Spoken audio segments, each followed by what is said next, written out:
साथियों नमस्कार, मैं उपेन यादव, आप सबका ट्यूटर लाइव में स्वागत है।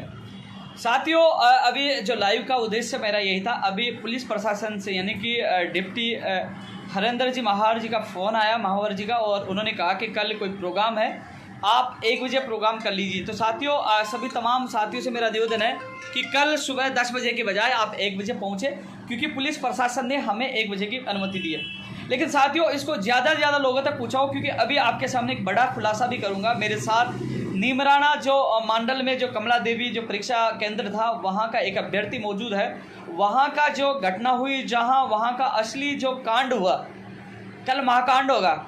वहाँ कांड हुआ था, कल महाकांड करेंगे, क्योंकि जिस प्रकार वहाँ अभ्यर्थी को पीटा गया, वहाँ बड़ी बड़ी किताबें मिली, नकल करवा रहे थे, वहाँ का कनेक्शन काट दिया गया, वहाँ सेंटर की मिलीभगत थी और वहाँ बड़े बड़े दिग्गज लोग उसमें लिप्त थे। लेकिन न तो उस स्कूल की मान्यता रद्द हुई है, न उन अधिकारियों के खिलाफ कार्रवाई है।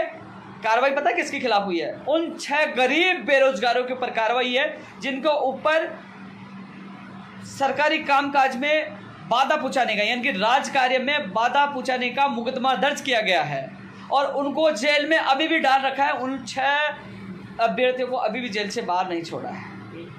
सभी साथियों से मैं निवेदन हूं कि आपके रगों में खून है तो कल सुबह कल घर से निकले सुबह और 1 बजे शहीद स्मारक जो पोलो विक्ट्री सिंधी कैंप के पास है, गवर्नमेंट हॉस्टल के पास है, पहले सुबह का प्रोग्राम था। साथियों तमाम यूट्यूबर, तमाम फेसबुक वाले, जैसे ही ये मेरा लाइव खत्म होगा तमाम ग्रुपों में ये मेरा वीडियो डाल देना, क्योंकि कल 1 बजे का प्रोग्राम हमने रखा है। क्योंकि प्रोग्राम में थोड़ा सा बदलाव इसलिए हो गया कि पुलिस प्रशासन का फ़ोन आया था और उन्होंने कहा कि कल 10 बजे के बजाय 1 बजे आप लोगों को आना है, क्योंकि कल एक और प्रोग्राम वहाँ है, यानी कि कल कांग्रेस का प्रोग्राम बता रहे हैं और 1 बजे हमें बुलाया गया। तो साथियों कोई दिक्कत नहीं, हमने पुलिस प्रशासन से परमिशन ली है, परमिशन लेके कल का हम प्रोग्राम आयोजित कर रहे हैं। तो सभी साथियों से मैं निवेदन करना चाहूँगा, सभी के माँ बाप की कसम है, सभी युवाओं का अपने भविष्य की कसम है, रीढ़ की कसम है, ऐसा ही कसम है, क्योंकि ये कसम इसलिए दिला रहा हूँ क्योंकि मेरे साथ जो अभ्यर्थी बैठा है वो नीमराना जो मंडल जो कमला देवी कॉलेज का परीक्षा केंद्र था, वहाँ का आपको यथा स्थिति के बारे में पता चलेगा कि वहाँ क्या हुआ था, वो बताएगा। भाई बताइए क्या हुआ था, आपका नाम बताओ पहले।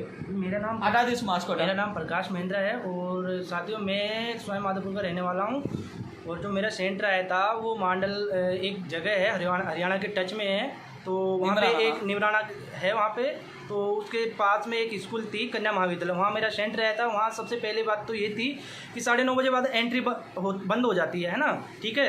तो वहाँ का जो प्रशासन वहाँ मौजूद था, उसके बाद भी 10:30 बजे तक एंट्री हुई, ठीक है। 10:45 तक हम वेट करते रहे, पेपर आएगा, लेकिन पेपर नहीं आया, ठीक है। पेपर नहीं आया, उसके बाद में बच्चों के पास ओएमआर शीट कैसे मिल गई? भरी हुई बच्चों के पास। बच्चों ने क्या किया था, 2 या 3 ओएमआर शीट आधी भर दी थी उनके पास, जब पेपर ही नहीं आया था तो ओएमआर शीट कहाँ से भर दी गई थी? दूसरी बात ये थी कि कम से कम जंगल में 3 किलोमीटर कोई गांव नहीं था, जंगल था वहाँ पे, ठीक है। 3 किलोमीटर तक कोई भी गांव नहीं था, वहाँ जंगल था जहाँ सेंटर दिया गया था। और वहाँ पे दूसरी बात ये थी कि पूरा जो कॉलेज, इतना बड़ा कॉलेज था, वहाँ पे लाइट का कनेक्शन काट दिया था ताकि कैमरे में सारी चीज़ रिकॉर्ड है, कौन आ रहा है, क्या टाइमिंग है, इससे इसको आगे की किसी को भनक नहीं लगे, ठीक है। तो वहाँ पे इतनी बड़ी मिली भगत थी कि वहाँ का प्रशासन जो भी बच्चा बोल रहा था उसको दबा रहा था, उसको पकड़ रहा था और उनके खिलाफ धाराएं लगा रहा था। मेरे साथ में 6 बच्चे थे, हमारे साथ में प्रशासन हमको ज़बरदस्ती पकड़ के ले जा रहा था, गाड़ी में ठूंस रहा था, ठीक है। और इतनी भयंकर मिली भगत थी कि और मैंने मेरे हाथों से जिस रूम में मेरा सेंटर था उसके जस्ट बगल में सीआई साहब थे वहाँ के, ठीक है। मैं उनका नाम नहीं जानता, उनके सामने मैंने कक्षा 6, 7, 8, 9 की बुक मैंने मेरे हाथों से निकाली, ठीक है। इसका मतलब क्या है कि जब परीक्षा हॉल में केंद्र वहाँ पे किताबें मौजूद थी, भाई साहब जिस रूम में मेरा सेंटर रहता उसके जस्ट बगल वाले रूम में मैंने मेरे हाथों से 4 किताब निकाली थी। मैंने सीआई साहब को भी बताई थी, लेकिन हमारी आवाज़ को वहाँ पे दबा दिया गया था। बाद में प्रशासन आया था, हम जैसे उनके सामने बोल रहे थे, जो भी बच्चा खुल के बोल रहा था उनको पकड़ के और गाड़ी में भर के जबरन उनको थाने ले जाया गया था। साथियों ये वहाँ मौजूद परीक्षार्थी है और ये वहाँ परीक्षा देने गया था। इन्होंने कहा कि पास के बगल के रूम में किताब निकाली। सबसे बड़ा सवाल, जब 10:30 बजे तक पेपर नहीं आया तो जिन अभ्यर्थियों के पास ओएमआर शीट चली गई थी उनकी आधी ओएमआर शीट कैसे भरी गई? इसमें पूरी मिलीभगत थी, कैमरों का कनेक्शन काट दिया गया। तो साथियों इसी चीज़ को उजागर करने के लिए पारदर्शिता स्थापित करने के लिए, उसकी मान्यता रद्द करवाने के लिए। और साथियों, अपने दिल पर हाथ रखिए, क्या वो उनकी गलती है जिन्होंने युवा बेरोजगारों की आवाज़ उठाई, उन्होंने फर्जीवाड़े के खिलाफ आवाज़ उठाई, उन्होंने विरोध किया कि पेपर दे दीजिए, उन 6 लोगों को जेल में डाल दिया।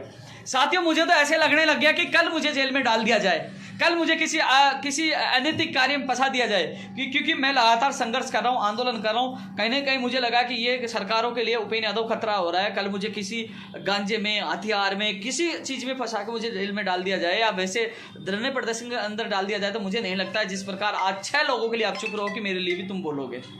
यार, वो 6 लोग भी केवल आप लोगों की आवाज़ उठा रहे थे, क्योंकि वो गफलत, धांधलियाँ, फर्जीवाड़े, उन सब की आवाज़ उठा रहे थे। आज वो लोग जेल में क्यों है?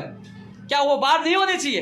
वो बाहर होने चाहिए। सख्त कानून नहीं बनना चाहिए। और जो 8:30 बजे जो पेपर आ गया था, 8:30 बजे जो पेपर आ गया था, तो गंगापुर सिटी सवाई माधोपुर में, क्या उसका जवाब हमें नहीं चाहिए? ऐसा ही भर्ती में जो बीकानेर से पाली में जो पेपर आया, 12 लोग गिरफ्तार हो गए और उस मामले को दबा दिया कि वो पेपर कहाँ गया था, ओमार सीट बाहर आ गई, वीडियो बाहर आ गया। तो सभी साथियों से मेरा निवेदन है कि कल 1 बजे शहीद स्मारक आप लोगों के लिए, आप लोगों को अपने भविष्य के लिए आना है। रीट एसआई वालों को नहीं है, जो और भी भर्तियाँ, जो पटवारी हो, जो आने वाली भर्तियाँ हो, कंप्यूटर भर्ती हो, भैया टेक्निकल हेल्पर भर्ती हो, तुम्हारी सारी भर्तियों का मामला भैया, सभी भर्ती का अभ्यर्थियों को आना होगा। अन्यथा आज मैंने कहा था ना, एसआई में चिल्ला के कह रहा था घपला हो रहा है, उसके बाद रीट में हो गया, धीरे धीरे सारी भर्तियों का नंबर आएगा। ये परीक्षार्थी वहाँ से मेरे पास ऑफिस में आया हुआ है और सारी चीज़ें आपके सामने बोल रहा है। सभी साथियों से मैं निवेदन करूँगा, कल आपका भविष्य का सवाल है और यही कहना चाहूँगा कि हाँ, उन बहनों को भी न्याय मिले।